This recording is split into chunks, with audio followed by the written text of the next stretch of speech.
call the November 28th meeting of the Lake Quinsigamond Commission to order. Thank you all for coming. The first order of business here is approval of meeting minutes from the October 2018 meeting. Did everyone get a chance to read the minutes and digest them? They're very interesting. Yeah, any comments, questions, critiques on spelling errors or anything like that? Already handled. All right. So, Make a motion to accept? Second? all those in favor? Aye. All those opposed? So voted. Perfect. Okay. Next, review and approval of bills and expenses. What do we have? Anything this? We Oh, have sorry. November Charter. expenses, $8,973.50 from the ESS group, $60 to the Telegram and Gazette legal ad, and then $183.58 to staff to processing the mailings. Okay. Any questions, discussions about the bills? A motion to approve? Motion approved.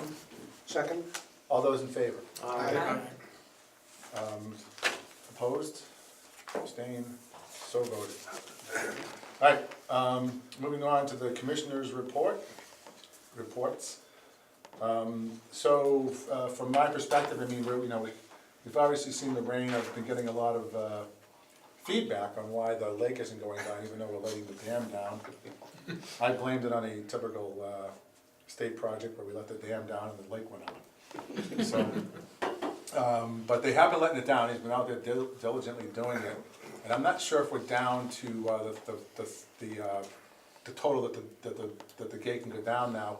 There was a problem downstream because of 122 and 140, the little not a culvert, but there's a bridge that goes, into Washington Mills. So if we had let it down too far at one time, we felt it was, because at one point it was like maybe 6 or 8 inches from the top of that. So it was not a good clip. It's probably going over right now as we speak about 157 cubic feet a second over the Hovey Dam. So it's cranking. And we're going to continue to do that. The lake has dropped. In fact, it has gone down a little bit. It was over the weekend, but we're going to get another rain event. Not the only lake that's having this problem. I just got a call from one of our customers that the Shirley Pond out in Lunenburg is up really high. Manchog is up really high. So it's obviously all around us. So. Mr. Chairman, did those lakes you just mentioned also have drawdowns? Oh yeah, Manchog, and I don't know if they changed this because our guidance now, and I think that the modern guidance, correct me if I'm wrong about this, is that they want you to go down like 30 inches, and they don't want you to start till November 1st and all that. When I was younger, after we left the cantina in Grafton, they would start pulling the plug on Manchog on Labor Day weekend, and they brought that thing down, I'm going to say a good 6-7 feet.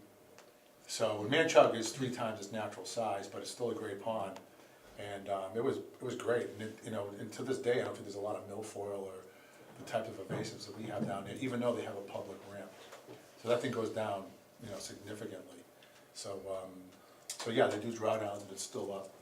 And the watershed there controls the dam. They bought it from Whitten Machine. Comment.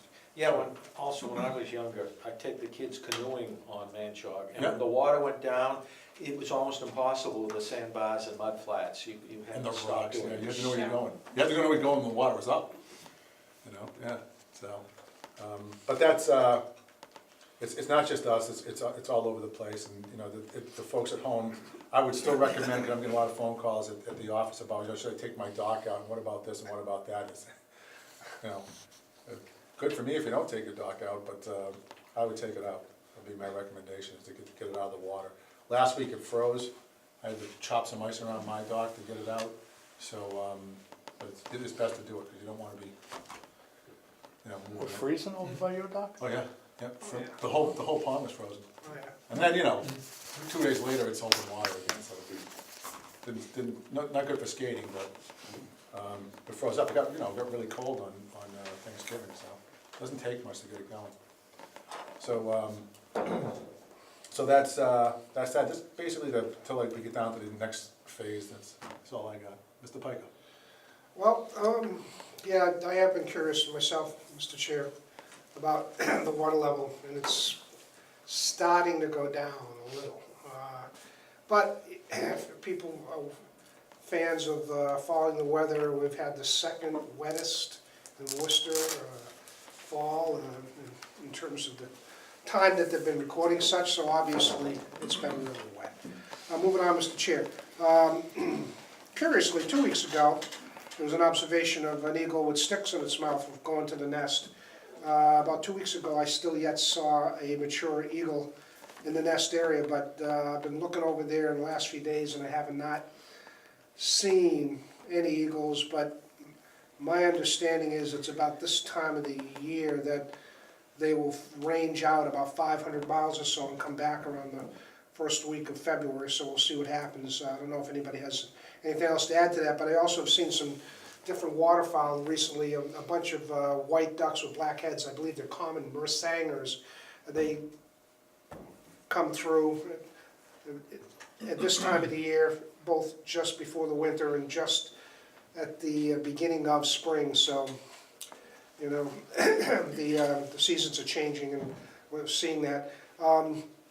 Short of a couple paddle boarders of all things 2 or 3 days ago, the lake has been pretty quiet. Even the rowers have seemed to slow down. Consequently, the turbidity of the lake is a little less. Other than that, Mr. Chair, that's pretty much it for the report on my part. Okay. Are there any uncommon Mersangers? No, they're common Mersangers. I don't think there is. All right. They migrate through. They dive. They're also seen herons. They may be migrating through too, but when the Mersangers see you, they fly off. They're wild. They're not domesticated like the ducks we typically see on the lake. All right. Cool. Thank you. Officer Valieri. Just a couple things. I've been in contact with Ted and Adam from Mass DOT. The signs are finished. Oh, sweet. They were going to install them the first week of November. We still had the boat in the water. It was too cold. I had to tell them we'll wait till the spring. So if there's any emergencies now, the fire department can respond, but all the signs are in. They'll be we'll put them up first thing before the boating season, get them ready. All right, great. Question about the fire department got rid of the hovercraft? That's gone? Or is it? I believe they still have. They still I think have they have a new one. They have a new one. They have a fire rescue boat too. Yeah, they have several Yeah. Yeah. things. So Okay. Someone said that they got the new boats. They got rid of the. I think they still. I'm pretty sure they have a brand new hovercraft. Okay, so they can still They get have on a the ice brand if new they one. have Yeah. to. Yeah, if there's any issues, then they can respond. Our boat's out of the water for the season. Everything's wrapped up. So Perfect. that's all I have to report. All right, thanks. Okay, Captain Steele. Well, there are no current investigations to report on Lake Quinsigamond, and I don't have a commissioner's report. I will make a comment that when I heard you discussing the sticks in the mouth of the eagle, I said it drew a picture to my mind, and then you said that they go out 500 miles. I'm thinking they might have been out in Leicester at Cultivate, grabbed a couple bones, came back to the nest. Yeah. So, I mean, that was the I think I picture saw- I had, when he had the 2 sticks in the mouth of the eagle, you know. But anyways. I think I saw him standing in line. I have no report. All right. When's Worcester open? I know, pretty soon. All right, good. Mr. Polito is not here. Mr. Conway. We haven't had a meeting since the last one of these, so no report, Okay, nothing new. that's good. Ms. Amber. Nothing to report. Thank you. Mr. Semitis? I have no report, but, Uh-oh, nothing counts before the word God. no, this is an FYI, if anybody has not seen it, but I did happen to see a small article that was in the TNG a couple of weeks ago, where Mayor Joseph Petty has requested the city manager, Ed Augustus, to prioritize funding for the oft-discussed, or discussed in the past, park along the westerly shore of Lake Quinsigamond, from Regatta Point to Plantation Street. I have no idea if this commission has anything to do with that, or will, but apparently there is a move afoot in Worcester to do something about that. That's all I know. I just happened to see it in the newspaper, and I bring it up for whatever you might want to chew about it. Yeah, I mean, it's come, you know, it's come up and gone down, it's come up and gone Yeah. down. I think it's basically a funding and It's a funding issue. an effort. And at one point, the road was messed up, so they had to get that straightened out. They had to put that new wall in, and so they've got, I mean, I think anything that would improve the lake and increase, you know, access would be good. You know, I would hope that the city, and I'm sure that they will, especially in the beginning, because it'll be all new and shiny, and, you know, we'll keep it up. Because that's always the problem, is that people are gonna walking along and they're, you know, wrapping something, you know, goes in the lake, or they're throwing, you know, their Dunkin' Donuts coffee cup or something in. And, not the fault of the city, of course, but, you know, that's an individual issue. You know, the commission, I don't know what they'll do to come before us about it. We are, you know, our purview is the watershed, which would, you know, that would fall in. You know, Mr. it Chairman, would be nice to have. my understanding is that they are exploring a linear park. Right. It's a three-phase project. I think we got a look at it a couple of years ago, Yeah. before you were on the commission. Yeah. And with, as the chairman said, once they did the work on the road, I think a lot of the citizenry that travel that road saw actually how beautiful that lake was, because before you couldn't see it from the road. The road's wider now, you can actually look and not crash your car by looking out over the lake. And I think as a result, people have taken another look at the idea of going ahead and looking for the funding for that particular linear park right along there. If I could add, Mr. Chair, to the discussion, I was at a city council meeting 2 or 3 years ago when this was first brought up, and I remember Captain Steele had to stand up and possibly escorts a butter of some homes that are from Coal Mine Brook to Swan Beach, just before the hairpin turn on North Lake Ave. It's called Pananassunet Point officially, because that residential butter flipped out and got vulgar. They did, because the thought at that time was to have it start on the lake, like across from the National Guard Armory all the way to Regatta Point, and I think that plan was, you know, pretty ambitious and I think somewhat threatening to the abutters over there. I mean, certainly we'd like to know about it because it's going to enhance appreciation of the lake, but if they even did it piecemeal from Regatta Point to say, as far as what's called Swan Beach, where those residential properties are on the Worcester side and back, and allow for joggers to go back and forth, and obviously people to enjoy the crew boat races in terms of standing on it. If it was a promenade that was, say, you know, 15, 20 feet wide, people could bike, hike, walk, you know, observe the lake from it, and I think it would accentuate the lake. It would be very nice, but again, I don't know what the plans are in terms of those residential butters, again, between Coal Mine Brook and Swan Beach, but it's kind of upsetting to them, you know, and then their criticisms were, who's gonna monitor this, you know, we don't need extra people trash and the like, but, you know, cities grow, and if it can be done and maintained, you know, all in all, it might be a nice thing, but I can appreciate the concerns of the residential butters at that time. Thank you, Mr. Chu. Yeah, and as I recall, the pile on to the whole thing, that the main concern of the abutters was the fact that they had docks down there, and this was going to eliminate access to those docks. And these guys are all, under that whole natural heritage drive thing, and that whole neighborhood back there, it was a reservation at one point. They all had, on their deeds, they have, you know, pass and repass right-of-ways. onto the thing. So, but they weren't, it was kind of misinterpreted, and it took on a life of its own, got out of hand.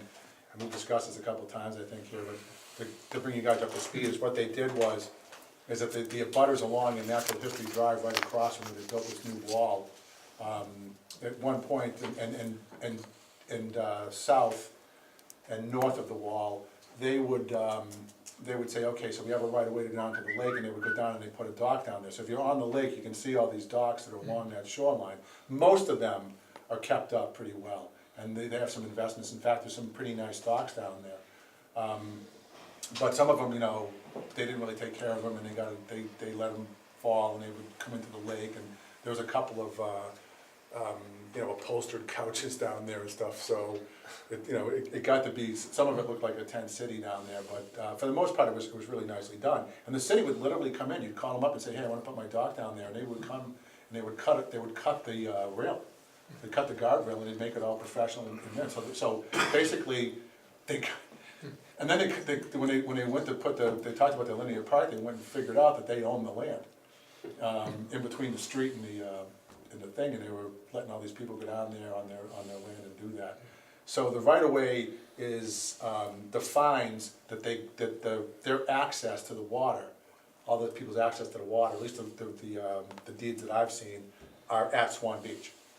So it's not a long route, it's not a long Lake Ave, so that's gonna be a hard pill to swallow for people who've had their docks down there, I'm gonna say, for decades, some of them. So, so it's gonna be taking away a major resource for some people who have nice docks and have their boats and have access down there, so. But that's, as far as, from our standpoint, if it becomes a problem, those docks are disallowed, under our rules, because of the way the right-of-way is, so. So that may be an issue that comes before us at some point. That makes sense? Thank you very much for the information, it's more than I knew. And I'll certainly keep an eye on it if anything is brought up and see what happens. All right. But thank you. It does help with a little more excitement for the meetings though, when we start to discuss those things. Okay. Just trying to lighten things up, that's all. Mr. Nelson? Just one comment, activity at the rowing club has essentially ceased due to the cold weather and the dock coming in. They put the 4-oar rule in effect, which is preventing single isolated scullers to go out. You need to be at least 2 scullers to make 4 oars. So, except for a few diehards, it looks like the activity's over till the ice melts next spring. Okay, not this, point this out, but I have people on paddle boards and kayaks and stuff out there, you guys. We have 1 or 2 rowers who Not insist for on nothing, going out every month of the year. They have to prove that they went out every month went of out. the year. yeah. Well, those boats are pretty thin though, you don't wanna go through the ice with it, right? Yeah. The jagged ice. All right, good to know. Good, so move on to the update on the Lake Quinsigamond Management Program. We got the reports out. To the commission? Yeah, did you guys get the reports last, well, Sean wasn't here, but I forget where we were with that. Did anyone get a chance to review the ESS report? Yes. Any comments or questions about it, or things you want to discuss about how we're managing, or what we need to do better, or any findings that they had? It was pretty routine. Yeah, we haven't discussed it at the Concom level yet. We haven't had meetings recently, and Okay. our Concom person is out on maternity leave, so, So now's the time to build. yeah. Huh? We're on our way down. Now's the time to fill in the wetlands. That's right. All right. There wasn't anything like dramatic in the reports. Basically, we went out and found the weeds that we talked about. We didn't treat anything above Route 20 or north of Route 20. All our treatments were focused south of Route 20. We hit the Sacred Lotus, although later than the other ones. That was actually a 2-phase thing. They went back and hit that after, I think a week or 2 after they'd done the initial one. So, but I noticed that dilapidated. I'm not sure if that was because it's the season and they, frosted out, or they actually, the chemicals did something, but, Save the spring. the ESS had said that it did look like, you know, that it was fairly effective for what it was. You know, we'll see what the drawdown goes like this year because of the water heights, and we're hoping that that'll, and then Lake Quinsigamond is basically kind of a donut effect anyway. We do get some weed exposure on, which is good, on the Flint Pond proper side of that area over there, which gets out in the weeds. On the Grafton side, you know, you're getting some value. So we also pulled a report for Hubby Pond as well. And we didn't have a lot of access onto Hubby Pond, and we're working on that for next year, so we can actually get a boat out there and do it right. But, you know, they did go around the pond, and you know, there is invasives over there, and it's something we got to deal with to keep that cleaned up. It doesn't really affect Lake Quinsigamond proper so much, but it's going to affect downstream. So we want to keep that going. And one thing I would like to do is over the recess that we have is to schedule a meeting with the Grafton Selectmen and Concom to kind of maybe I don't know, some kind of joint thing. Well, you guys. It'll be the same night. I hope you guys can attend. Yeah. It's the same night. That's right. That's what happened to us last time, right? So, but to go down and kind of give them a report. And this is what we did, and this is what we plan to do, and kind of keep them updated. So we really would appreciate all the support. And that also goes for Shrewsbury and Worcester as well, because I'd like to go and find out. I'm going to try to get to the city council meetings and get in front of the manager again to kind of renew all this stuff. The mayor, and I'm going to send this out, the kudos out to Worcester, not just for the Lakes and Ponds program, but they've really done a proactive job on their parks in the city. You know, they're putting more money into them, they're making improvements. It's good to see that in a city that's got a lot of things to spend money on, and not a lot of money to spend on things. So it's good to see that, and you know, they're even thinking about expanding that, where they may actually put a boathouse or expand the boathouse, not just for rescue and fire and law enforcement, but also to expand the high school program for rowing in Worcester, to build another boathouse there. So that came up, and that's a kind of a, pardon the pun, a pet project for Mayor Petty. Well, you know, Mr. Chairman, the city of Worcester, in conjunction with the police department, created a division that I'm in charge of. It's special operations and parks. It's a serious thing that we do, that the city has wanted to make the parks. Not only did they spend the millions of dollars on the parks, they now actually created a policing of the, additional policing of the parks. So there's no question that if you haven't had a chance to go to Worcester Parks in the last year or so, you should go up and take a look at them. They're really nice. Especially over at Indian Lake, if you've had a chance to go over to Shore Park. That's what I envision them building down here for the high school and the police and all that, but on the water. Throw Indian Lake in it, please. I know, that's a smaller lake, I know, they're your buddies now. So, but we don't have to share it with is Shrewsbury and the Grafton. Common, is the Common considered a park? Excuse me? Was the Common considered a park? It comes under the parks rules and regulations, but it's a common. I saw Tree lighting Friday, the motorcycle cops who were patrolling that. the horses will be there, Will they? motorcycles, yeah. Sweet, cool. All right. That's a good thing, and that, you know, if they do something to expand that little area down there, that'd be. Well, I think you're gonna see, I think Jackman is the result of the city's blue space. Right. I'm spending time on blue space, she's done a tremendous job. I can't believe how much that she's accomplished and how good our waterways are right now, what's to compare to how they were. You guys know how we did things a few years ago, considerably improved. Perfect. Mr. Chairman, Yep. since we're talking about parks, just a comment. In Grafton, the bridge you're referring to that the water got almost that's up to the right. top. Yeah. What's going on there is Grafton is turning that into a park. Yeah. It had been abandoned for 20 years or more. And putting a walkway in and nice cast iron gates and railings. And access. Rebuilt the ADA bridge. access there, yeah. So again, it's not just Worcester. Yeah, yeah, that's a really nice, they did a really nice job on that, and they did it fast. Like when they started the project, I don't know how long it took to get to the project, because that's always seems to be the time consuming part, but when they started doing it, it was bing, bang, boom, and it's like, I thought they were, for a second there, I thought they were like, are they gonna open that? I thought they were fixing the bridge, gonna move the road back over there or something, because that's what it was. It used to- Yeah, used to be that the- was the 140, and now Yeah. it's just a walkway bridge. Yeah, so it's not, yeah, that's a good thing. One additional comment on the speed. The money for all that was raised by the North Grafton Fire Department, and the labor is being done by North Grafton Fire Department volunteers. I believe they've had to hire a few construction people when they Yeah, needed that- heavy that equipment, looks but like- the bulk of the work is being done by the firemen. Wow. Well, that's a great effort. But they don't have enough to A do. lot of CPC funds, community preservation. They got some community preservation funds Better there. than firemen. Yeah, should have been a firefighter. I know, No kidding. Yeah. What do you guys build? that's right. Nothing, all right, fine. So, oh, you're putting the signs up, that's something. Right. Yeah, I'm sorry, I'm operating the boat that Mass DOT is working on. that's fine.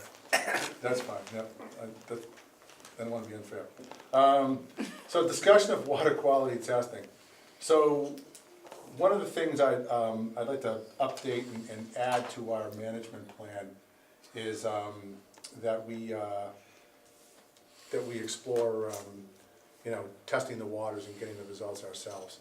There's been some, we've done some minor exploration at this point, just kind of a surface thing to find out who's actually testing the waters in Lake Quinsigamond, and when they're testing and what they're testing and things like that.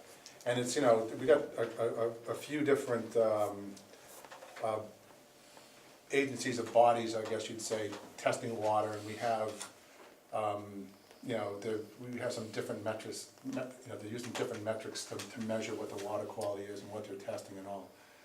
But the moral of the story is, it's not really a cohesive test that we're seeing all the time, and, we're going around to the communities and we're asking for, pretty big money, and to go and manage the lake. And one of the things I thought, how can I improve my presentation when I go around to the communities and ask for money, is, what I would ask someone if they were before me asking for money about managing the lake.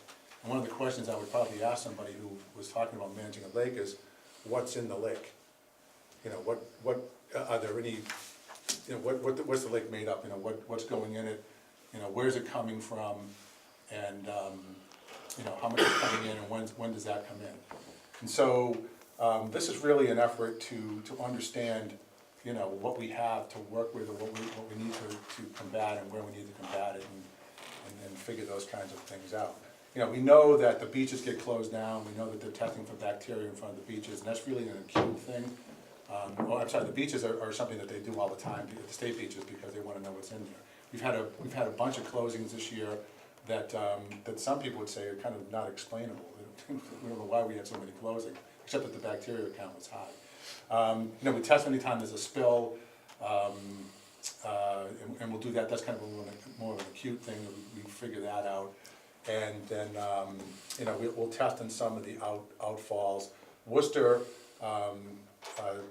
Jacqueline and her group, under a grant, are testing some of the outfalls, and I guess upstream, and you can talk about that a little bit more, I think, but, so we're getting some of that. So we're getting a lot of data, but not the information that we need, and there's no central point to get that.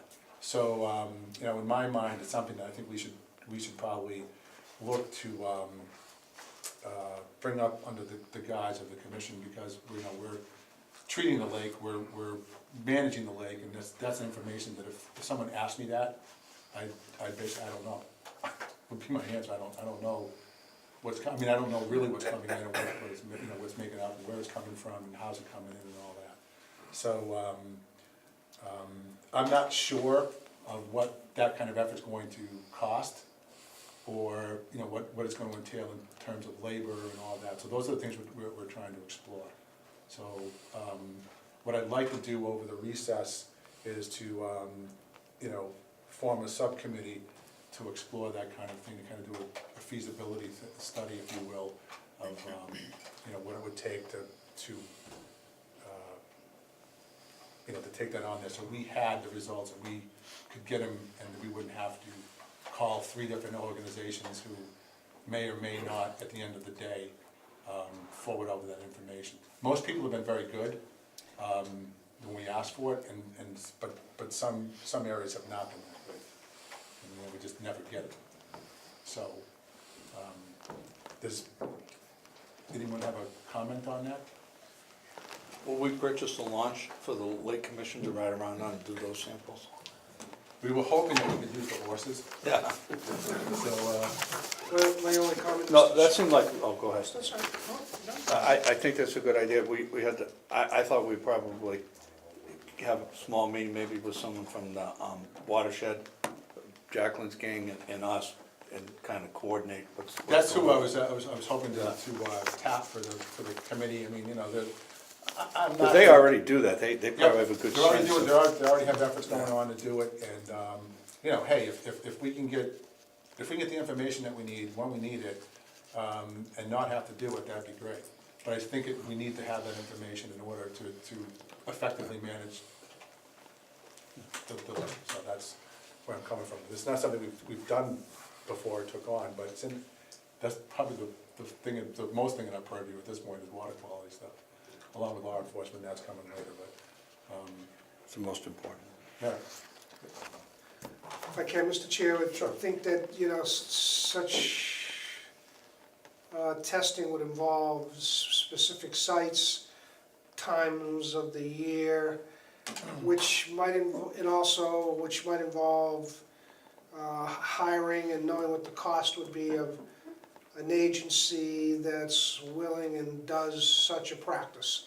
And looking at the whole picture then in terms of how many places will we test, how often, and how much would it cost us? Because, you know, all of us here on the commission do it on a volunteer basis. I think that's something that you probably would have to pay somebody to do because it's gonna be a job. Yeah. So No, I agree, and I think that, I mean, there could be some kind of volunteer component to this, that we, you know, we have some people go out there and collect the samples, for example. If we can do it in a way that's, you know, not going to compromise the samples, and we do it properly. I don't know, maybe we can't do that, maybe we do have to hire, but we hire people to do the treatments, we don't do that ourselves. We have to hire people to go out there and do the mapping and all that stuff. So that's not foreign to us. What I'm concerned with right now, that there's, you know, from that regard, there is a lot that we don't know, and we don't know that we don't know it. Or up to this point, we haven't really thought about not knowing it. So, and it was just this year when I put a request out for all the outfalls that came into Lake Quinsigamond, and there was way more than I thought. You know, there's hundreds of them. And, you know, they're coming from places that, one, we don't have any idea. I'll give you an example of what we didn't know. It's when they had this oil spill on Atlas Ave. You know, that spill went into a retention pond. That retention pond is run off by I don't know if it's in the retention pond, but there's a private pipe that goes into Worcester's stormwater system. So it's not, I don't believe it's a legal pipe that goes in there, but it's in there. And it, you know, and they're out there, and I'm sure that there's some on the Shrewsbury side that Shrewsbury didn't know about as well. So it's those types of things that, like before that oil hit Lake Quinsigamond, we didn't know that was even a threat up there. We didn't know that there was a private pipe up there. We didn't know that there was an underground stream coming in down from, at least I didn't, coming down from that area. So those are the types of things that, you know, we want to identify and find out what's coming out of it, because we don't know. And you know, I think it's important to the lake to find it out early. You know, we were talking about, there was a watershed meeting, we were talking about doing some dredging, which I think would be a good idea, behind Sears Plaza. But one of the questions that came up is that, you know, you have to remove the material. Once you dredge something out, you gotta remove the material. So the state's gonna wanna know, DEP's gonna wanna know, or maybe even the EPA, what's in the material. We don't know. We have no idea what's in there. I mean, there's an outfall right there that we don't and that one we've identified that it's there and it's causing water to come in even when it's dry, water's flowing. So it's not a stormwater thing, and, but we don't know where it's coming from. So those are the types of things that I think this will help us out and get us on. It's gonna take time and over it and, you know, over time, and it's something that we create, and then we may pass that on to the next round of boards that Angela will be selecting. It sounds like you might want to also include some sort of a mapping project into that. Yeah, probably, because that'll be coming out, and, you know, and we may be able to come up with solutions to stop this in the future. I can't wait for Chairman, the do- dredging, that's gonna be fun. Two comments on that. In many lakes, volunteers do the testing, so Yep. that's not unusual. But the more important point is the question of where to test, when to test, Right. what to test for, how to do it. That's where we probably need expert advice before we start. Right, and, you know, fortunately, I think we have some good resources here if they're willing to help us with that. And, so, you know, we have, you know, it's not all, I don't think it's bad news. I'm bringing it up because I think it's a positive move forward. You know, it's a, I think it's a, you know, a natural progression in the way we have the thing planned. And I want folks to take, you know, our efforts at the commission seriously about what we're doing. We're unique in the state of the kind of body that we are. Really, no one else in the state has the kind of authority or the kind of purview that we do over this resource. And so, I think we should honor that part of it. Certainly data is very important, and even from a parochial Grafton viewpoint, being able to answer the selectmen's questions as to what is flowing out of the lake through Grafton in the Quinsigamond River. Yeah, that's a question that people ask me, actually. Yes. So, I've been asked it, I'm like, We don't well, have an I answer. don't know. except that it looks terrible in the summer when it's. It's a bunch of covered with chromium, and you snow. got nuclear waste buried 50 feet from shore, but besides that, I'm not sure what I'm gonna do there. I'm not sure what the bad stuff is.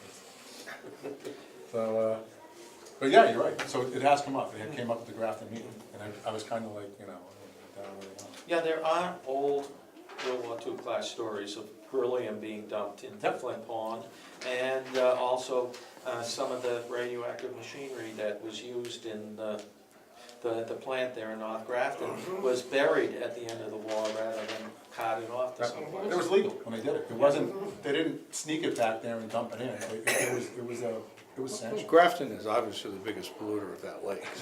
that end of it, Yes, for sure. water flows. That end of it, yeah. So, all right. And I'm, you know, I'm gonna reach out to, I guess we'll send an email up, and I'm gonna reach out obviously to the watershed and the lakes and ponds to see if, you know, we can collaborate on that. The grant that these guys got, and I think Jackie will probably, have some information on that with Brown and Caldwell, that, some of the stuff they've already done there to kind of give us an idea of what this entails, so, we'll get a little dose of that. Review the annual drawdown and notification process. This part right here, this was kind of a frustrating thing when we went to the different communities. You know, we basically got slapped with fees to give them a mailing list. It was just kind of a hassle to get stuff that we need to get done, you know, and then we gotta go in, and as you can see, it costs us, we can either do this volunteer if everyone wants to get, you know, sign up for a stamp licking party, when we send these notices out, or an envelope licking party, which I've done before. I think we used $2 or something like that, we didn't actually, you know, do our own stuff. But that's the one side of it, because we need help putting that stuff together, and this year we paid to have that service done for us, or have people to help us with that. But the other part of it is getting a list, and the list costs money, and the permits cost money, so, you know, they charge us $100 every time we want to get a list. And I guess I'm not understanding it, because, you know, you say you go to Worcester, and I'm not singling out Worcester, because Shrewsbury does it, Grafton does it as well, but, you know, we go to the community and we say, okay, we need the list, and they're gonna go, well, okay, that's $19. And you gotta pay us to get the list. And, you know, you have to fill out all this paperwork, and I literally have not gotten the list from Worcester yet. From a request I got like, you know, If you- 45 days ago. If you go ahead and send me an email on exactly what you want, I'll talk to the clerk. In the future, I would suggest, I didn't know you were looking for a list until after you tried to get one and they wanted to charge you. If you just go in cold, you're gonna pay. Right. If we need a list for the commission, if you send me an email, I'll notify the clerk, we're looking for this list and have them send it. Because that's all it is, it's the person that's working there absolutely does not have the authority to produce anything for free. So I would have to go to the clerk and ask the clerk to produce it. So that's. That's what you ran into, whoever worked there, Right. had to get I paid. didn't spend a lot of time arguing with them. No, It's just- and I can understand. But I haven't been But- whining to But in the Michelle future, Smith if and we those know what guys. we're gonna get, I'm Right. sure, same thing on the Shrewsbury side. You can notify them in advance and they'll get it for you. We have an in. Yeah, Shrewsbury and Grafton, we were all set. Okay, Yeah. no, But I- no, what it was is, We had that discussion in Grafton, and we had the same Yeah, problem you- last year. Yeah, we did. but it's a big operation in Worcester, you know, there's 13 people working in that office.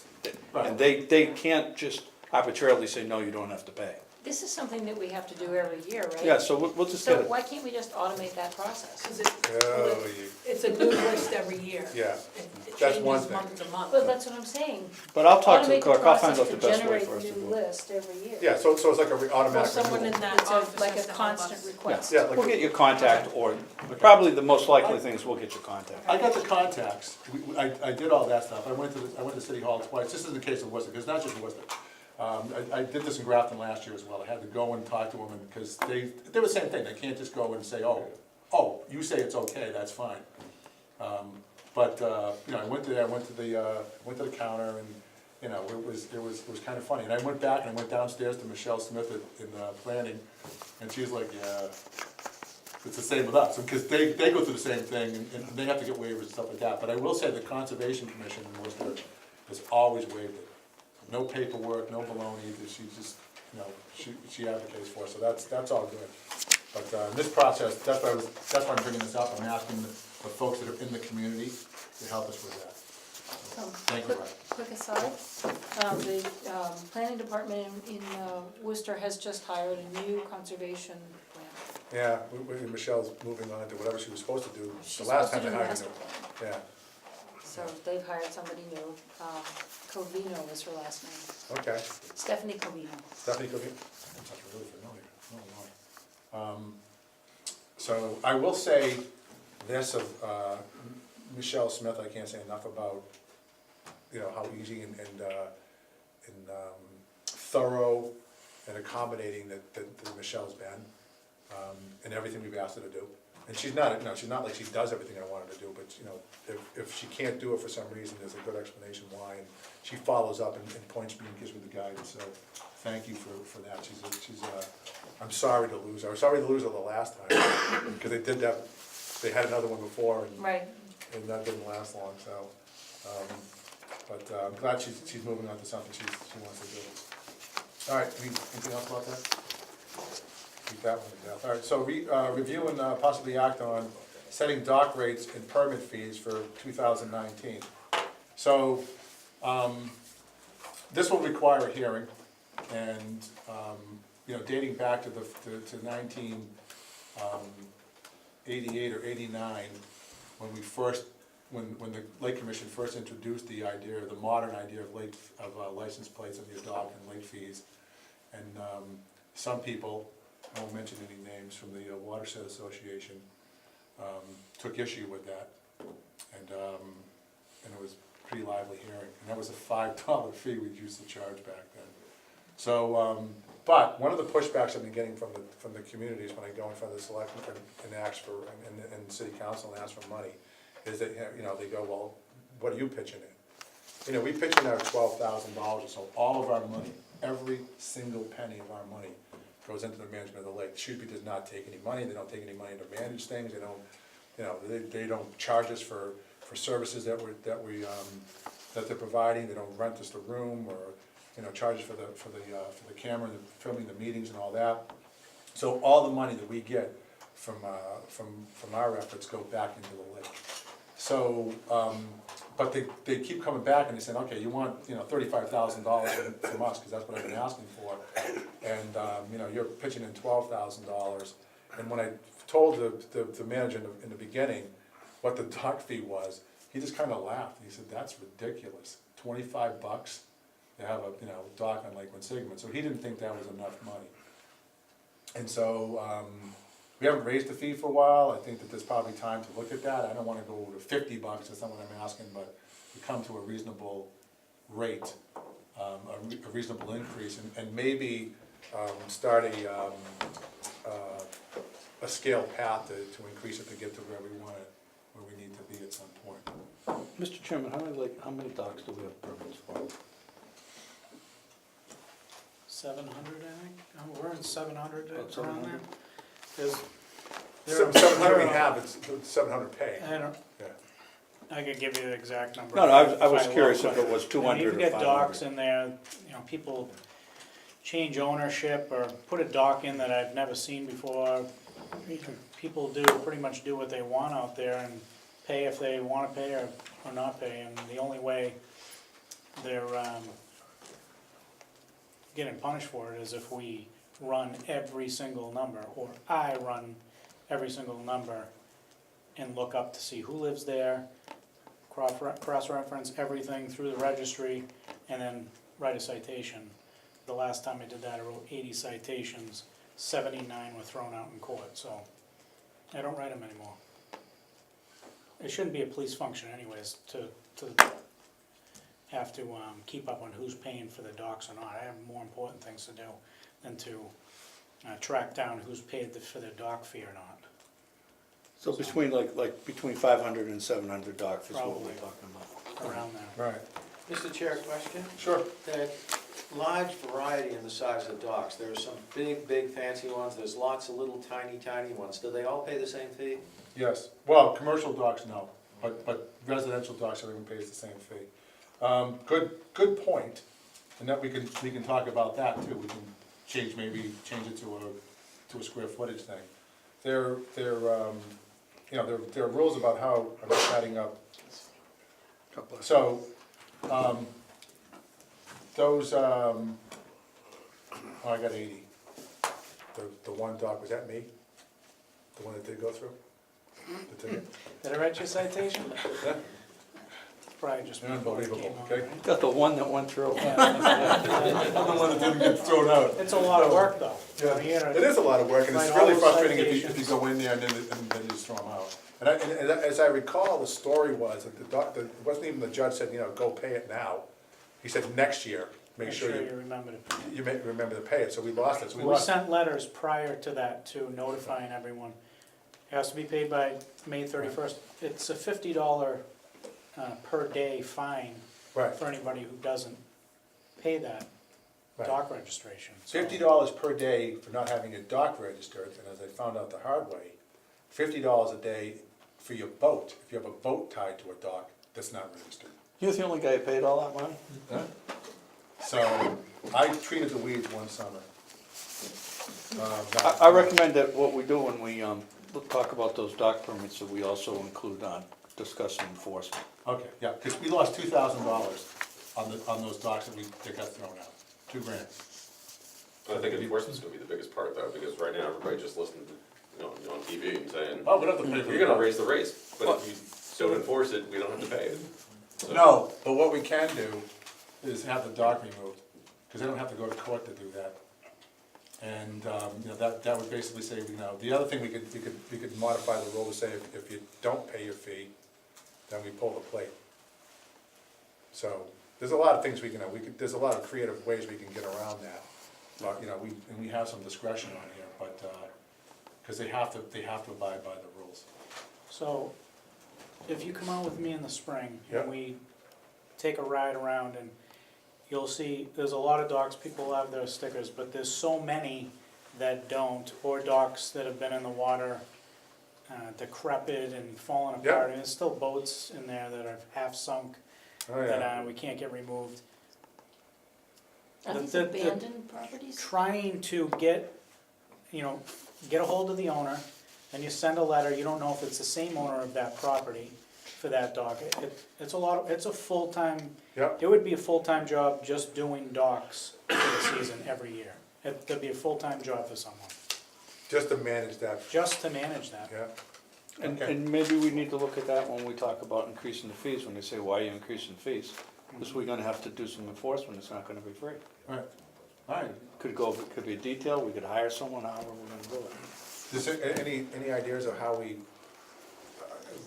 I guess we can schedule this hearing for February, if that's what the board chooses to do. When is the date for docks being renewed? May 31st. May 31st. Well, maybe it needs to be, at least 2 months in advance. Yeah, 3 months It's maybe. plenty of time before the boating yeah, season yeah, begins. and, you know, for the most part, everyone pays their dock fee, and, you know, we have like, out of 700, well, I guess it's 10%, that's kind of a high percentage. But, you know, I think that there are ways to do it. We can, as far as going out there and identifying who they are, I think we can probably get a volunteer force up. Anytime you tell someone who is paying their dock fee, that there's people that aren't paying their dock fee, you know, they're more than willing to go out there and, you know, turn into people who aren't paying. You go to your Facebook thing, put up the map and go on our commission Facebook page and say, these are the ones we wanna know who owns these. Everyone will type in who it is. Well, you know, we have the, as long as we have the addresses and as long as we have the plate and the addresses, right. I think, I recommend you do it in January, like you said, give us plenty of time. Right. Well, we're not gonna meet again until February, right? Oh, February? Yeah. Whoa, that's quite a hiatus. Well, isn't that how we usually do it? Yeah, that's how we usually do it. I'm pretending I wanna go every Mr. month. Chair, if I could, if we're gonna We can have a meeting consider, in North Carolina. Yeah. if we're gonna consider this, Mr. Chair, I might suggest that we might do it in March, give a lot of people a lot of time to think about it. And if I could ask if you could enunciate for everyone's education what the current residential and commercial rate is. And, you know, you might suggest, as a ballpark, what we're thinking of raising it to give people something to think about then. Between now and say next February or March, when we'd actually put this on the agenda in terms of a discussion with public participation and consequently a decision. So, how much are we charging residentially and commercially? Even as a reminder for myself? What's that? 25 is residential. 25 is residential, 75 is commercial. Okay, that's what I thought. Yeah. Okay.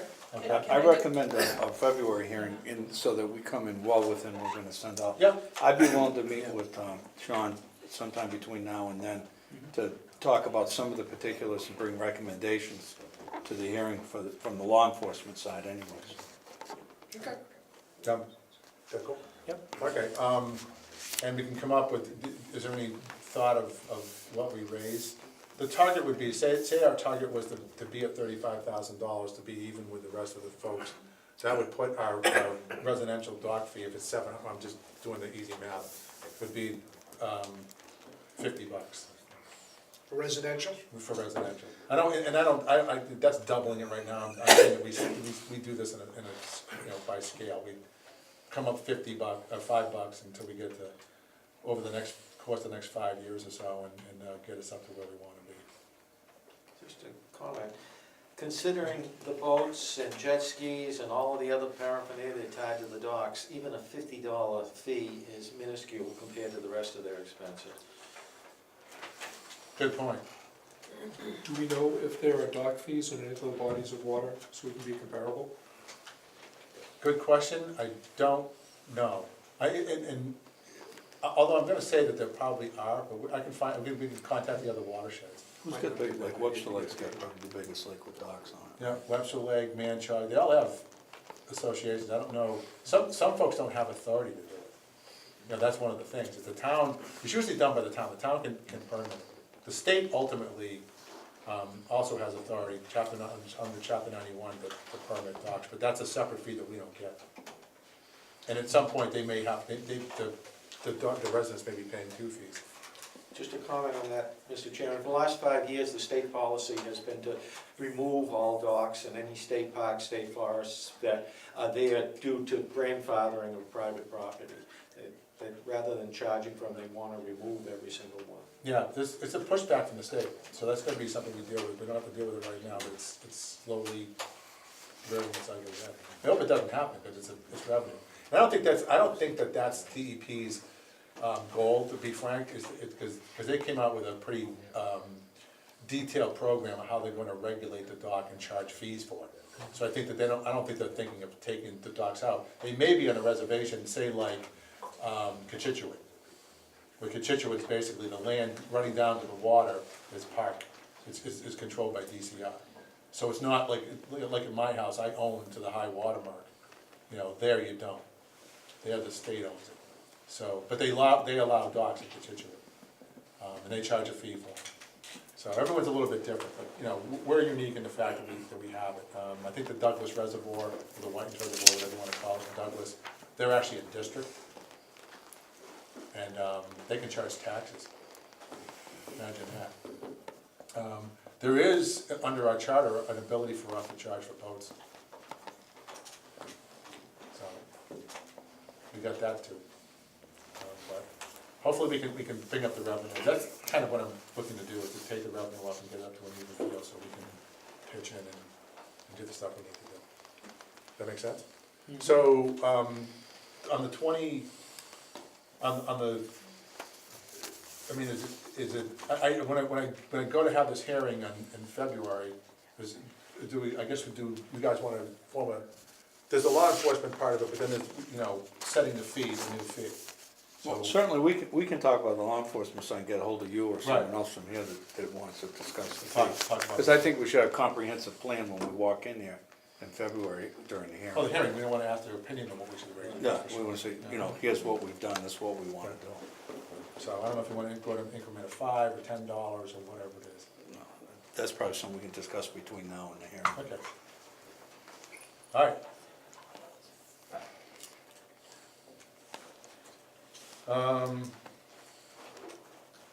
Okay, this is number 3. I'm in subcommittee mode here, because we're going into the recess, and I think this is probably a good time to get this done. The rules we have not, the last rules we have, I think, were dated in 2005. I think it's 06. 06. So there's only 2 members on the Lake Commission that were actually on the commission back then.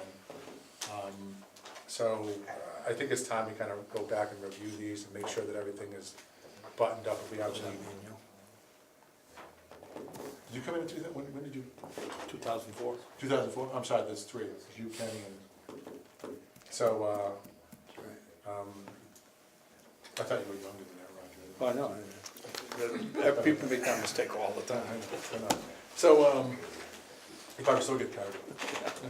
So, 2005, 2005? November 16, 2005. Thanks for correcting me. Okay, so, yeah, you know, I guess it's time to kind of go through those and make sure we have everything on the end and discuss if there's anything we want to add or subtract, or, you know, I'm not really a proponent of taking anything off the list, I guess, but, you know, or change it around if there's anything you think is onerous on there or something like that. What I'd like to, this subcommittee, I actually have, I'd like to get the stakeholders involved. So I'd really like to reach out to the rowing community. Patrick? Is that something you could, either you or some representative? The towing community, and I don't see any representatives there from that. And the towing community, you know, the wakeboard boats, squash skiers. Oh my God, what a tow truck going on. The rowers and the towers. And the watershed, if you guys, if there's, you can send a representative or and obviously the Lake Commission and law enforcement. So, I think I've covered everything. Anything to assist the government in intrusion on recreation, fine with me. Exactly. But I just want to get everyone's input and to make sure that we're fair, and we've discussed all the things going on. I'm not looking for a round table of debate and a sword fight. I just want to kind of make sure that we touch upon all the people that it matters to. There? Sound good? All right, so I'll send an email out to ask the folks you know, in each of the things to serve in it. I'd like to meet a couple of times, just a long list of stuff. We got, what, 30 rules now or so, so. To have a copy for everybody there. I was gonna say, if we can have Angela email everyone a copy to look at. All right. I thought you had it, Mike's got one as well. He had it, Like he had it. inside your jacket or something. I think it has committed to memory. They're on the website. They're on the website, they are on the Rutland PDF's on the Community's website, yes. Has copies of We it. could, well, We can Oh, see. you're gonna make me go look it up and they can just send it right to my email? that's right. We'll figure it out. Let's see, oh yeah, how come we don't all have our own pamphlets? You gotta put a dock in the lake and you get one of those in the mail. Ah, see, I knew there was a problem. You know what, you can pull one Feel off the left lake. out here. Pull one off the lake, Did you guys see these things that I he's, will be along you. he's bogarting these for himself? All you have to do is buy a cottage and then you put a dog in and you get one of those for a gift. I'm surprised. I wanna get on the mailing list, I want one of those. All right, We're waiting for the abutters list to send it to you. oh, that's beautiful. Sorry. I knew that would come. Very good. All right, continued discussion of safety concerns on the lake. Right now, that, you know, it's kind of like not in front of us because It seems very safe to me when I was driving by it today. exactly, it's very quiet and I think we've really calmed all these people down now. So, we did have, this wasn't a bad year. We had some incidents and, you know, for me, in a general sense, looking back in the year, it's always been about, usage. It's everybody wants to use it, you know, at the same time, but for uses that are basically incompatible with each other. And it's nobody's fault, I don't think anyone's evil, although when you talk to either side of them, they're gonna say it's, you know, it's his fault, not mine, or, you know, and I don't, you know, I think that's a perspective thing. You know, we did have to speak with someone a couple of times about stuff but, you know, for the most part, everybody was fairly respectable. I don't remember any stories of anyone giving 19-year-old girls the bird this year, like we did last year, but, you know, I'm hoping that the community will respect that and respect everybody's right to use this, and, you know, and we have in Lake Quinsigamond, again, every type of water recreational sport you can think of is on this lake. So, you know, and everyone's got a right to do it. It's a great pond. Even the abutters of the pond, they don't own the pond, they don't have any special rights on the pond. So, everyone's got to kind of get along. And I guess we'll leave it at that. Any discussions? Almost every one of these issues, Mr. Chair, could go on all night long. Right. Frankly, biggest concerns I think I heard over the past season were wakeboards and the extent of the wakes they make and its unfortunate incompatibility with rowing. They're probably with the most significant complaints. I would like to feel that those parties have kind of understood that and tried to give each other some consideration. I know there was a couple of criticisms I heard about that over the course of the past season, but it doesn't seem like it was that chronic and that outstanding, but let me just leave it at that, Mr. Chair. I knew that hand was coming. Well, you put this on the agenda. Yep. Dangerous situations occur more often than you know. Yeah. And I provided you with a number of things that photographic evidence of clear violations of the law and endangering people's ability, and Captain Steele, and I told both police forces about it. Clearly breaking the law and endangering people's safety, and that happens regularly. To say that there isn't much, there's a lot more than you think. I mean, that's just a general statement, I don't want to get into any specifics, but that, what I forwarded to you, Mr. Chairman, I any think day that's why that it's it's good. over 70 degrees, it happens. Yeah, right. And that's why it's good that he'll be part of Yep, that. that's exactly why I want your input on this, Patty. exactly. And Patrick, we did look into that, we spoke. No, I understand, I don't wanna get, I mean, I don't think it's Yeah. worth doing Just so specific. you know, we did take care of that, and shouldn't happen again. Right, but it's, my It'll my be point is something- not about specific things. My It'll be point is- something new next season. Right, My yeah, point is that have your them be point's sort well of taken. It happens out there, and it happens routinely. And there's a lot of things law enforcement certainly. And if I might just also, and then I'll shut up. I do not believe in most instances that people realize they're endangering other people and violating the law. So don't get me wrong, I think people need to be better educated about. Patrick, that's absolutely my experience and the people we've talked to on the lake, most of the time.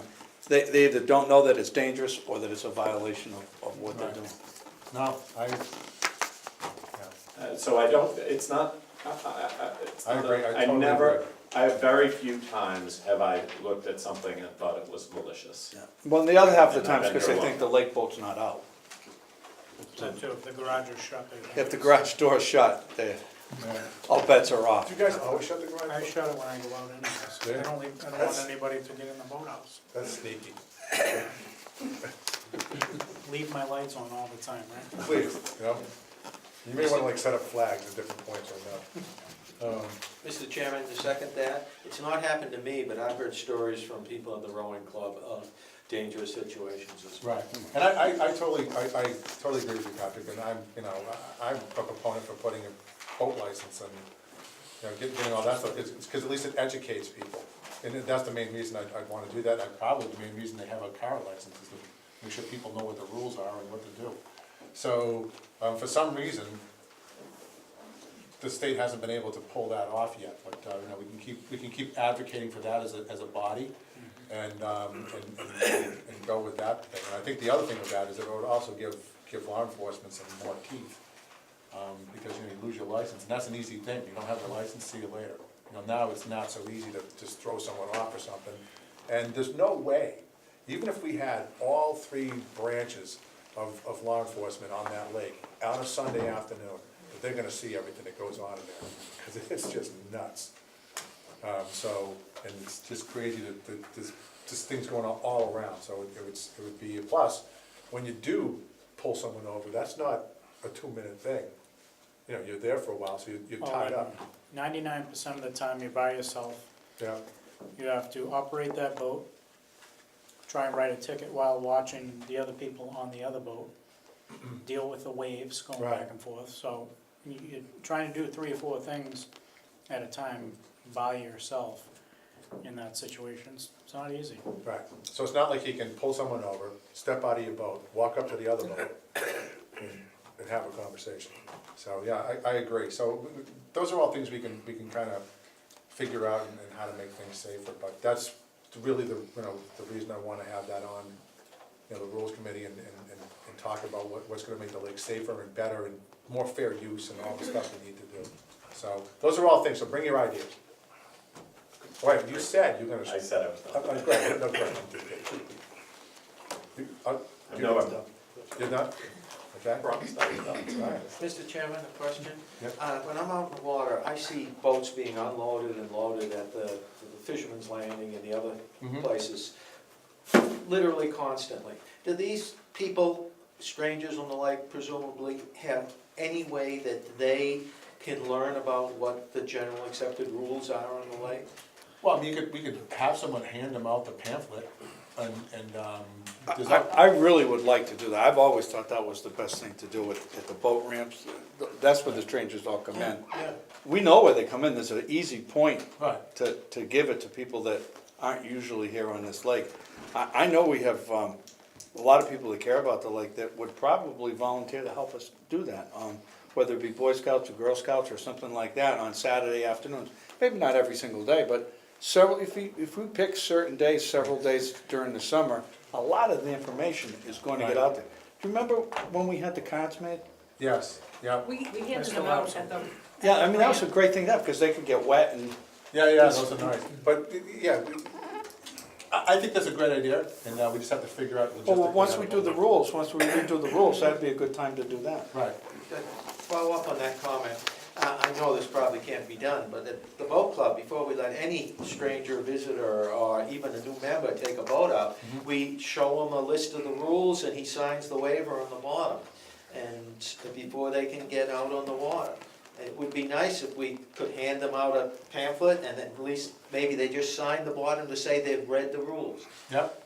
I think we can entertain all that stuff. I think those are all good ideas. I mean, I miss the Coast Guard Auxiliary, because they used to go in and they used to hand out pamphlets, they used to inspect boats, so that they knew all the safety equipment was good. You know, no one was writing a ticket or anything like that. It was kind of weird. Courtesy inspection. It was courtesy inspection, so it was kind of weird when they first did it, because you're thinking, oh my God, I won't be able to go on the lake because I don't have my whistle or something, and you know, because the guys in uniform, but they would come up and reassure you, look, we're not here to throw you off the lake, we're just here to tell you what you should have on An there. anchor, Yeah, basic. signaling device, Right, a paddle, paddle, big, 50 feet of rope, things like yeah. that.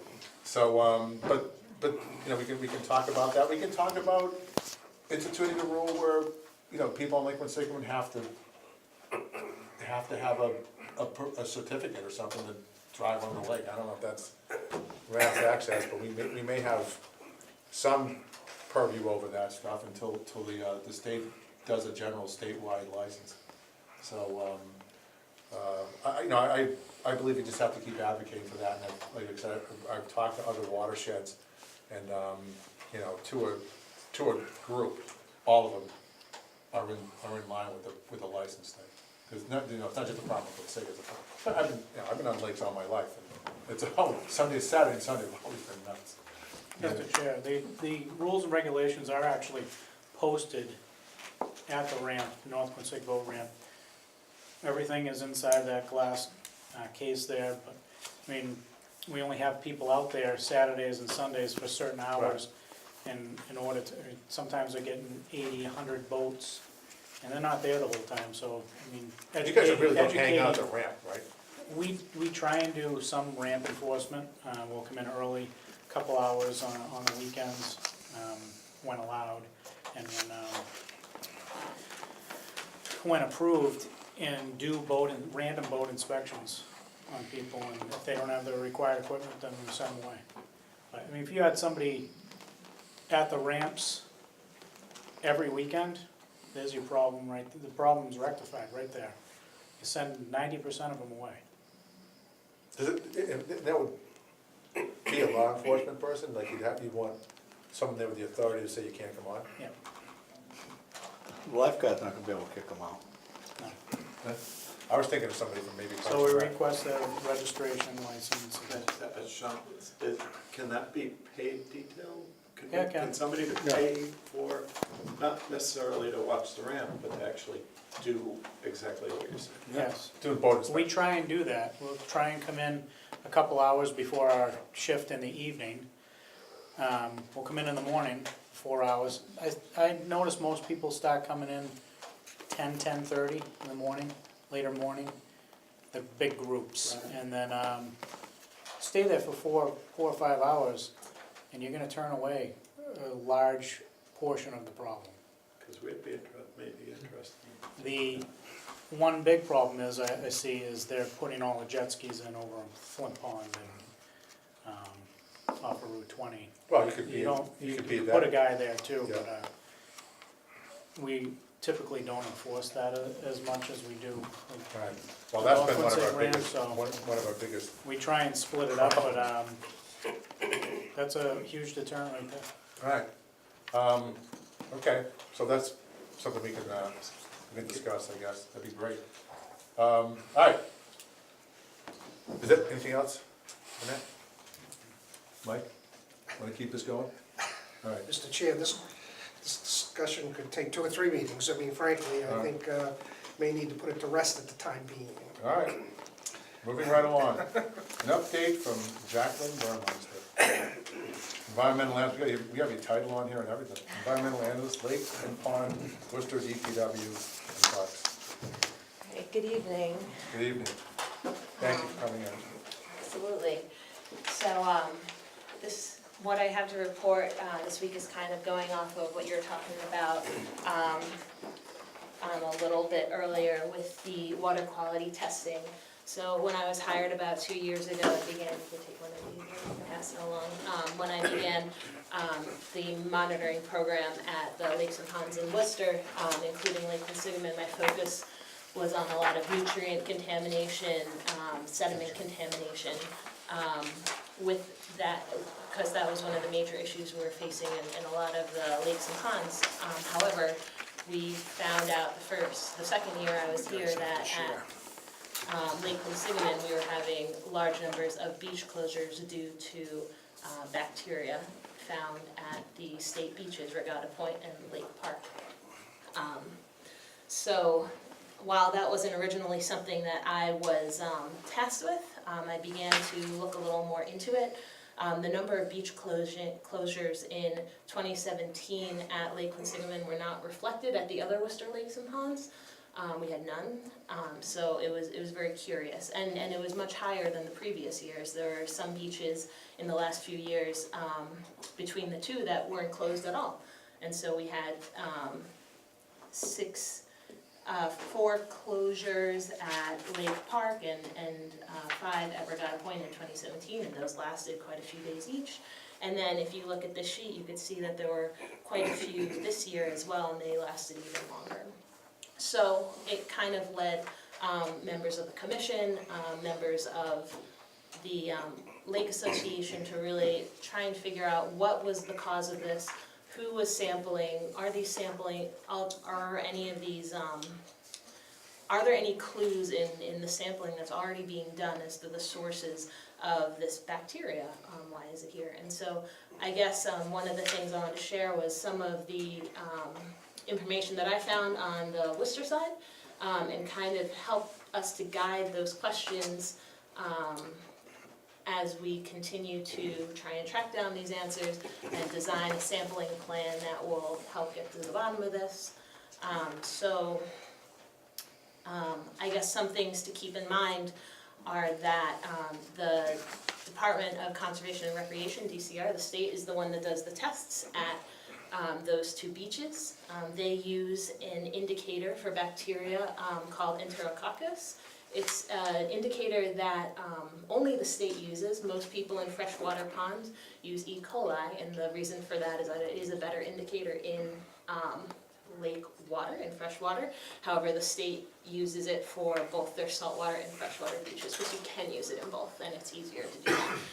So it's really hard for us to compare results that we have at our other beaches to these results. Any tests that we take at Lake Quinsigamond tend to be E. coli tests.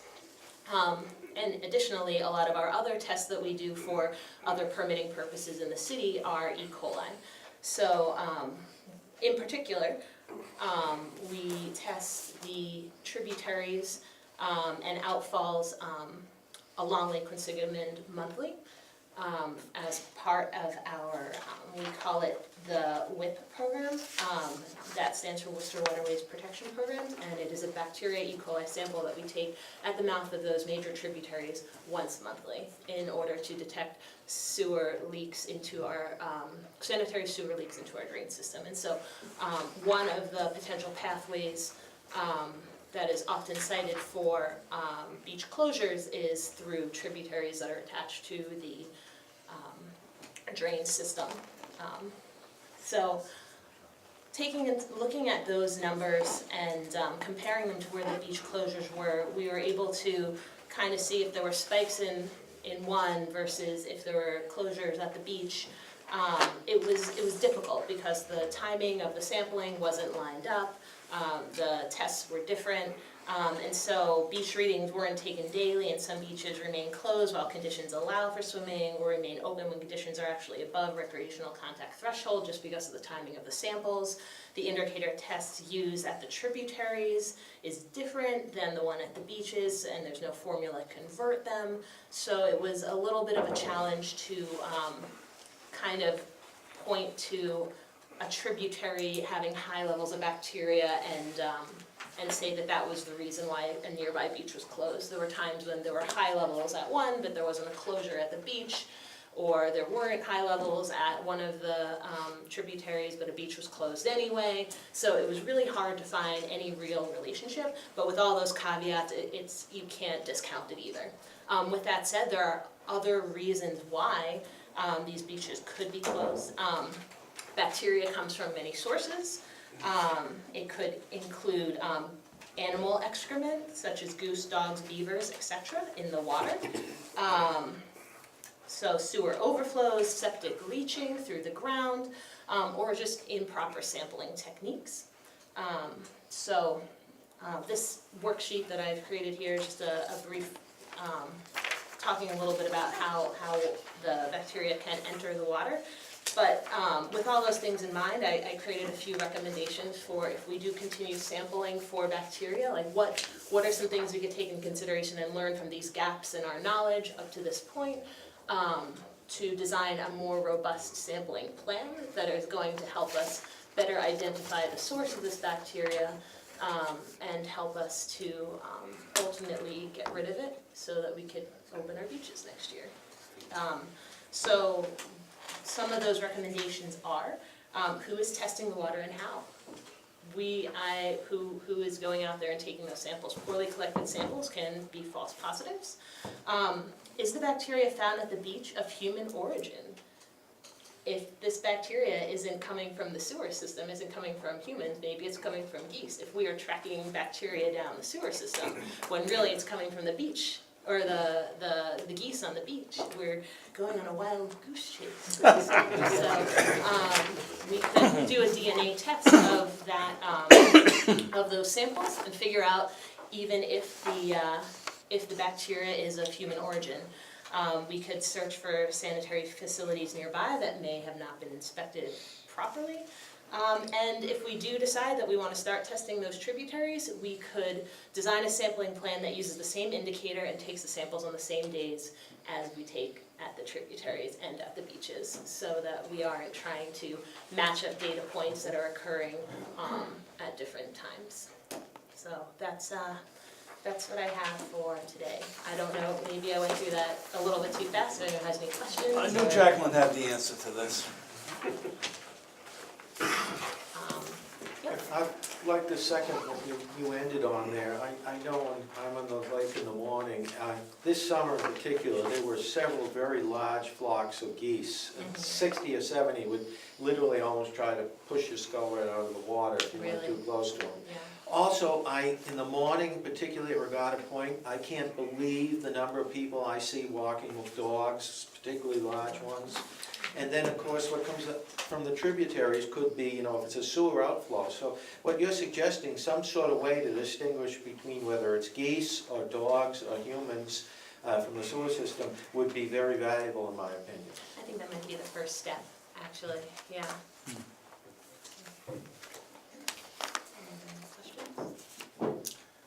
Oh, sorry. Jackie, could you add precipitation to this data? That would be helpful. Right, yes, so that is another thing. So these samples, so one will find at beaches that are closed on a regular basis, a lot of times it has to do with precipitation, and that just has to do with the storm water system is being overloaded. It's bringing a lot of bacteria in from the streets, and that leads to temporary increases in bacteria at the bathing beaches. So there is a correlation generally with precipitation. At Lake Quinsigamond, it was consistent closures for the whole summer, so it wasn't necessarily correlated. However, the bacteria readings that we took monthly, some of them were during rain events and some of them were not. It wasn't based on the weather that we took them. And so knowing if those data are correlated with rain is also a good point. And so that would be, as I continue digging further into it, I will be doing that as well.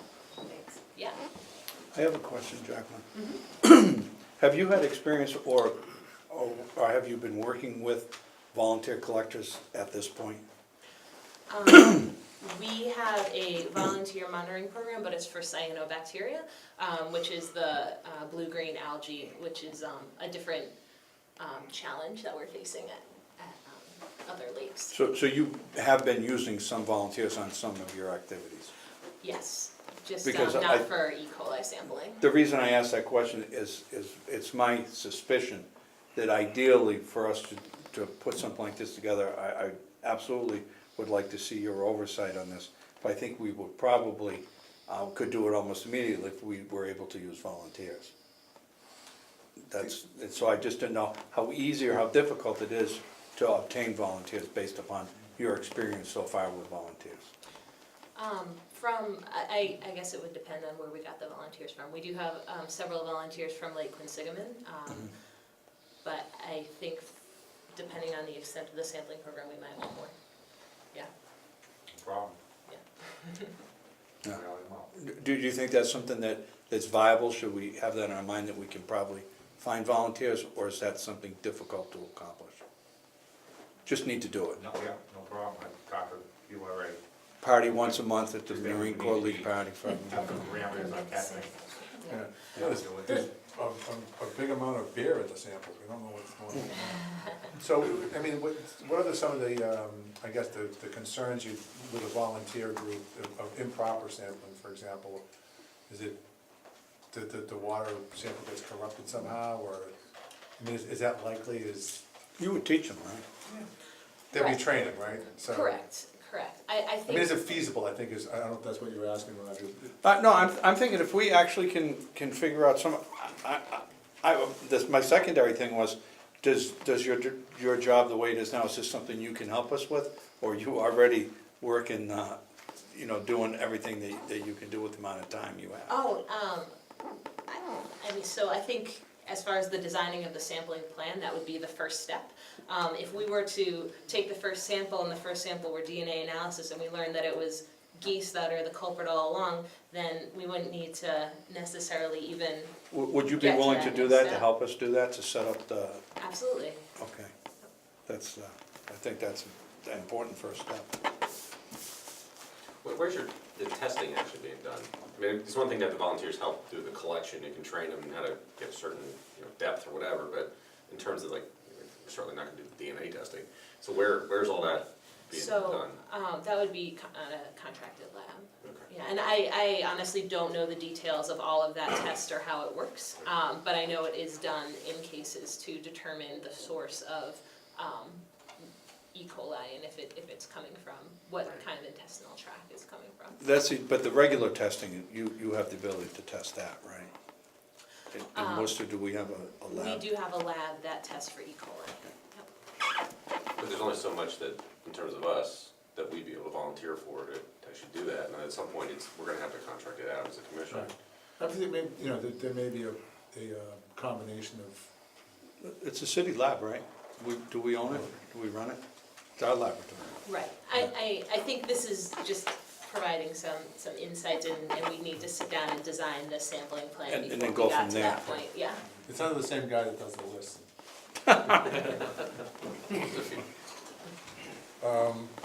Jack, thank you very much, this is helpful, it was explained well. I Yes. just had one question, we're talking about the beaches, but there's a lot of other areas that we wanna know what, test. not That's just correct. Find out. Yeah. So if we find out that it's geese that are causing the shutdowns at the beaches, I don't think that's where the program should stop. I agree. I think we need, this kind of plays into what I was saying before, is that there's a lot of stuff we don't know, because of the way the process is being done now, so and this is a great first step, that you recognize that, hey, the state's testing this, but they're testing it a different way than you would test it in a freshwater body. And I understand why they're doing it that way, but it doesn't. And it's valid, it's not that it's Yeah, right, invalid, I it's just understood. a different way Understood, of but doing it but- that but- everyone but, else is. we try to make everything uniform in the way we approach stuff, because that's the way it is. And I think that, volunteer program is easy to imagine and difficult to manage. So, because you gotta bring, because they're volunteers. So, and I know even within the group here, it's not always easy to get things done, so that's, those are all gonna be things we kind of have to consider. But I think it's a good, that would be my first approach, would be to get volunteers to do it. Well, that's what we were kinda thinking, the Yeah. parameters of keeping the cost down, to do what we can Yeah, do.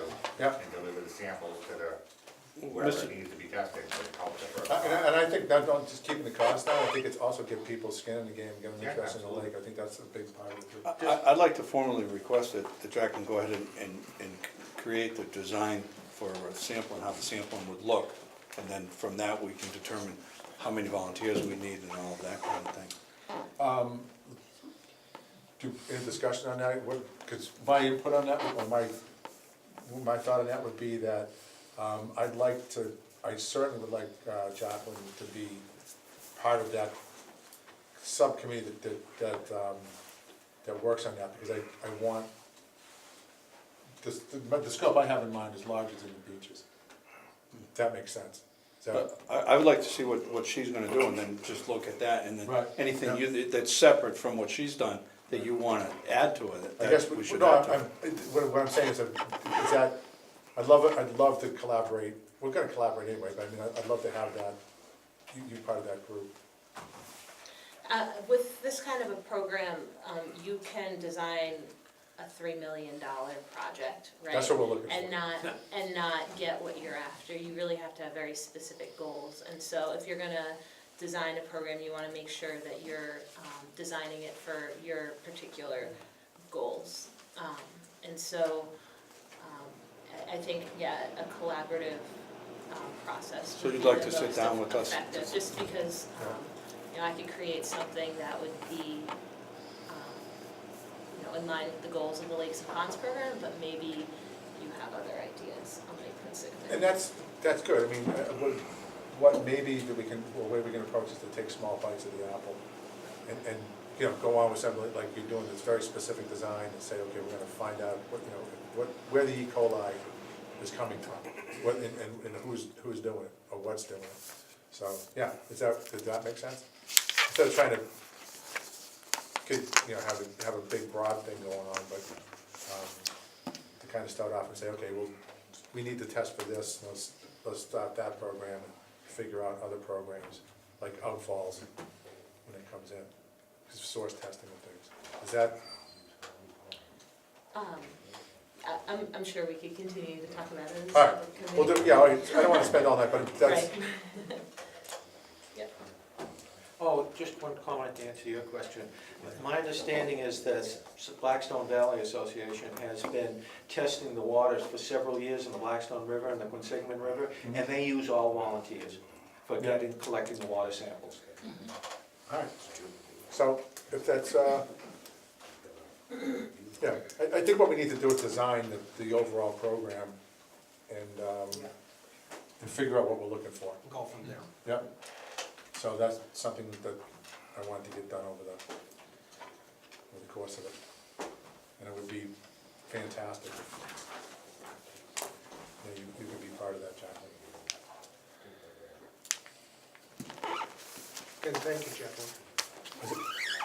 Is that, That's all I have. thank you very I have an much. extra one if you leave it over there. Okay, so, the update from the Lake Quinsigamond Watershed Association. Yep.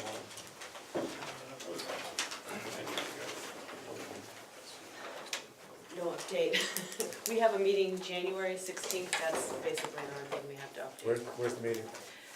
Marine Corps League. Maybe we can coincide with That's Lake one- Quinsigamond. Well, what I'm thinking, since we don't have a meeting in January, so it's gonna be on the 16th, what day of the week is that? It's Wednesday, it's the third Wednesday of the month, I think, 16th. I think that Do you the- mind if I go? No, that'd be No, great. Of course not. Yep. It's I may $25. come in plain clothes, Okay. in case there's any adult beverages around, I don't want anyone to get the wrong idea. Because I'd be drinking ice water, I'm sure. That's right. Well, the gun may tip them off, though. Yeah.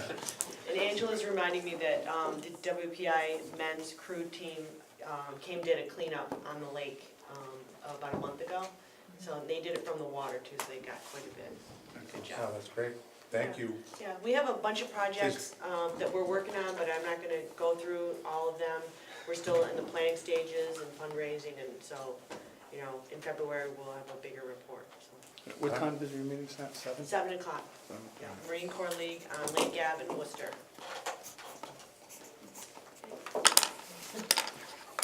I'll be jonesing from not having any Lake Quinsigamond activities. No, Oh, yes. well, I can take care of that for you, Roger. All right, so, Set the date of the next meeting and next year's tentative schedule. I only made it as far as the next meeting, All right, that's fine. February 27th. I know. February 27th. It's Wednesday.